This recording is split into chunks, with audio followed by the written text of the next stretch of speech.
The last century has been peppered with game-changing breakthroughs for the scientists at the Moredun. I think the whole of UK livestock farming could be completely different without the Moredun input. In fact, I think we talk about the lack of animals on the hills now. I think without the Moredun's input, the Highlands of Scotland would be much more empty. If animals are healthy, the businesses and families make a living. If they're not healthy, folk walk away from it. They can't do it, and that was really probably how Moredun started. It was a group of concerned farmers who were having big losses in sheep, and they couldn't understand it, and they got scientists together, and that's 100 years ago. We're reaping the legacy of these people's farsightedness. I think the first breakthrough that had a huge financial impact on the sheep industry was the development of the clostridial vaccines, because there was two main problems with the sheep industry. In the early summer, particularly in a good year when lambs were thriving, you had a clostridial disease called pulpy kidney, and you'd be looking at your lambs in the morning and they were bouncing about very healthy, and you come back at night and the best lambs were the dead lambs, and that was really soul destroying. Apart from the financial impact, it was really hard on folk.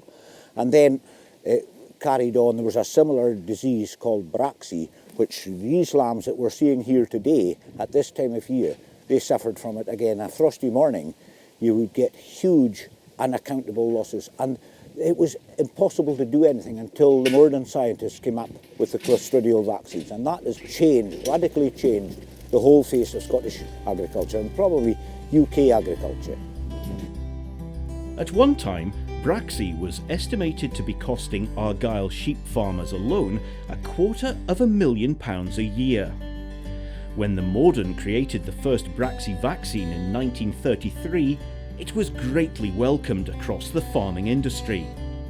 And another product to protect against lamb dysentery was in such demand that Moredun had to license production to the Wellcome Foundation. One of the strengths of the Moredun is that it is still a farmers-owned organisation, farmer-owned and farmer-run. And in the greater industry, everybody knows of the Moredun, and it's their favourite auntie. And there are an awful lot of worthy charities, but Moredun is ranking up there quite highly with folk who know that their living depends on it. The governments have got to realise that with a healthy stock of livestock, we have a healthy industry, and we have a huge impact on the environment. If your animals are healthy, you require less of them to do the same job. And you always must remember that we are there to feed the nation, and a hungry man's an angry man. The early pioneers who set the Moredun up 100 years ago recognised that the whole entity is to feed the population. One man who has been feeding the population for more than half a century is legendary farmer and president of the Moredun, John Cameron. So John, you've been involved with Moredun for many years, and in fact we're delighted that you're currently our honorary president. Tell me a little bit more about how you actually became involved. Well, you're right about the long years. The animal health part of my livestock business was so important, and therefore the advice that we got from various sources, but from Moredun in particular, seemed to be something that I should be listening to and taking action on. And of course, that's why in due course we ended up with a high health scheme and an animal health plan, which was going along the lines that being advocated at that time by the college, by our own vets and by Moredun. And it's eventually, it turned out to be the biggest single factor in increasing the profitability of my livestock business.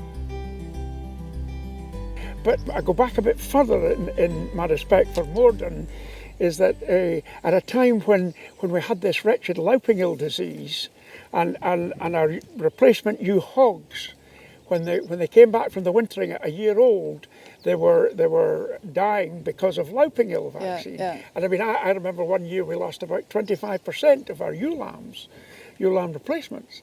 And until the following year, fortunately, you people produced the louping vaccine.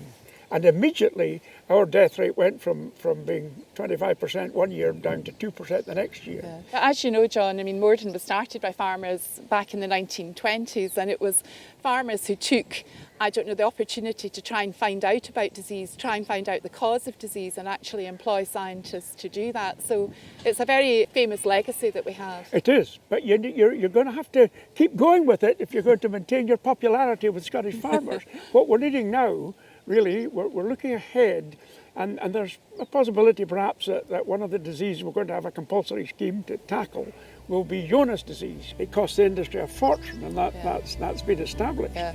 But as you know, we've got difficulty with the diagnostic test for Jonas. It is a really difficult disease, and as you know, it affects cattle and sheep and other ruminants as well. But I think one of the big challenges is it's a very difficult bacterium to actually try to control, and as you know, once animals are infected, then they don't recover, so it is a test and cull situation. I know that, and I appreciate that, I appreciate the difficulties, but you've never been frightened of difficulties in the past.